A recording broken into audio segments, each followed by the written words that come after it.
Yun mga kabutingting, welcome to my channel. Share ko lang sa inyo kung ano bang nangyayari pagka kulang tayo sa winding ng mga voice coil ng speaker natin. Kulang tsaka pag sumobra. Share ko lang sa inyo, bali ito yung binaklasan ko dati. Na original to na crown na voice coil. Subukan natin kung ilang ohms. Yan, 8 ohms. Yan, bali 8 ohms siya, 7, 8, ganyan ohms siya. Bali sakto pa yung winding niya. Mga kabating. Ito, try natin tong isa. Ito yung mga binaklasan lang din. Try natin kung ilang ohms siya. Yan. Yan, mga kabating, 7, 8 din siya. Yan, 8 ohms. Yan, samakto siya, 8 ohms. Sumakto siya sa 8 ohms. Ngayon, mga kabutingting, ito, pag binawasan natin to, kung anong mangyayari. Bawasan natin. Bawasan ko ha. Bawasan ko mga kabutingting. Ito, bawasan natin. Bawasan natin. Tanggalin natin. Up. Tama na muna yan. Bawasan natin. Pinutol ko na. Kiskisin ko. Natin kung anong mangyayari pag kulang tayo sa winding. Itong mga voice coil natin. Ayun, i-read natin kung ilan. I-read natin. Saan yung isa? Ito. Yan. Bali binawasan ko siya. Nag 7 ohms na lang siya mga kabutingting. Yan. Ganyan ang nangyayari pag kulang sa winding. Pag sumobra naman to sa winding, siyempre, tataas yung ohms niya. Ganun ang mangyayari.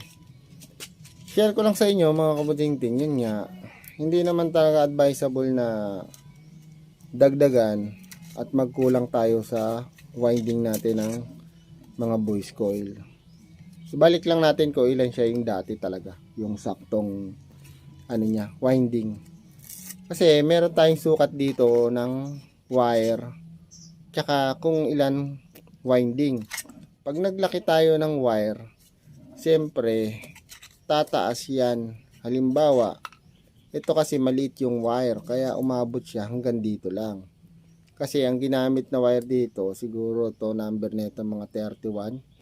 Ngayon, kung gagamitin niya dito number 30, aabot yan dito. Pero 8 ohms pa rin siya. Aabot yan dito. 8 ohms pa din yung kalalabasan niya. Kaya siya, umabot dyan kasi nga maliit yung wire niya. Ibig sabihin na nakuha niya na yung kung ilang turns siya. Nakuha na kaya lumabas yung 8 ohms niya. Ito kasi binawasan ko kaya kumunti. Dito yan yung mga 8 ohms niya nandito. Pero kung number 30 ang papalit dito sa wire nito, aabot yan dito. Magiging eksakto siya. O, aabot yan dito. Yun ang magiging 8 ohms niya. Kung gagawin mong 30. Ngayon, naging 8 ohms siya kasi umabot lang dito. Maliit man yung wire. Yun, kaya depende rin sa gagamitin nyo ng gauge ng wire dun sa winding nyo na gagamitin. Ito, halimbawa, ito, malaki yung wire na ginamit dito. Diba, ang taas niya, ang taas. Subukan natin to kung ilang i-read na ito. Kasi malaki yung wire na ito. Yan. Halos nagpa 5 lang siya. 4 ohms. 4 ohms lang siya. 5. Ganyan. 4, 5 ohms. Ibig sabihin, kulang yung winding niya. Kaya lumalabas lang siya ng 4 o 5 ohms. Kulang yung winding niya kasi sumobra yung laki ng wire niya. Siguro, tignan ko to mga kabutingting. Tansya ko mga number 25 to. Kung ito ay so, ganito kalaking winding niya, ganito kalapad, halos siguro 2 cm to sa number 25. Kung gusto mong marit yung 2 cm mo, tapos 8 ohms siya, sa 25, palitan siguro nating number 27 or 28 para makuha natin yung ganito kalapad din. Pero, magiging 8 ohms siya. Ganon. Hindi siya na, kinuha niya yung lapad, pero yung ano niya, 8 ohms niya, hindi siya nakuha kasi malaki nga yung wire. Bali ito, kung sa 4 ohms, pwede, babawasan natin konti para maging 4 ohms siya.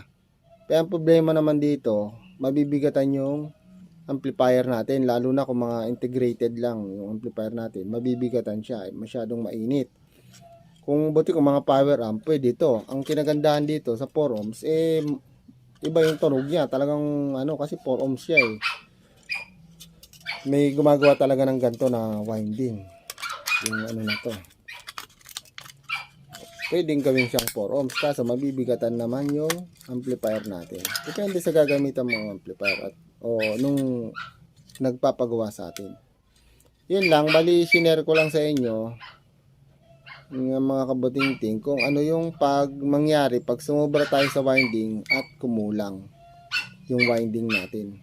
Depende rin dun sa wire na gagamitin natin kung ano, para ma-eksakto natin yung kung 4 ohms or 8 ohms yung nire-rewind natin.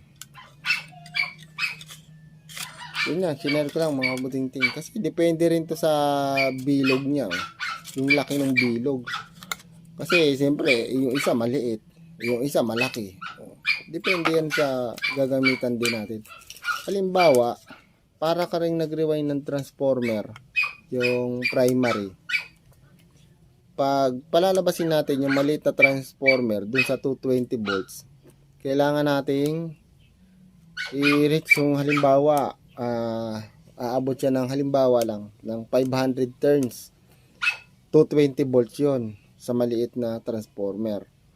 Pag lumaki naman yung transformer, lumalaki yung core niya, bumababa yung winding, lumalaki yung wire. Pero 220 volts pa din yung lalabas sa kanya. Yun, mga kabatingting. Kinakalculate yan, mga kabatingting. Subukan nyo, marami naman nagtuturo dyan sa YouTube natin kung paano i-calculate yung ano na yan. Hindi ko na i-ano dito. Sige mga kabatingting, share ko lang para makuha talaga natin yung tamang mga paggawa dito sa mga voice coil natin, yung sakto niya.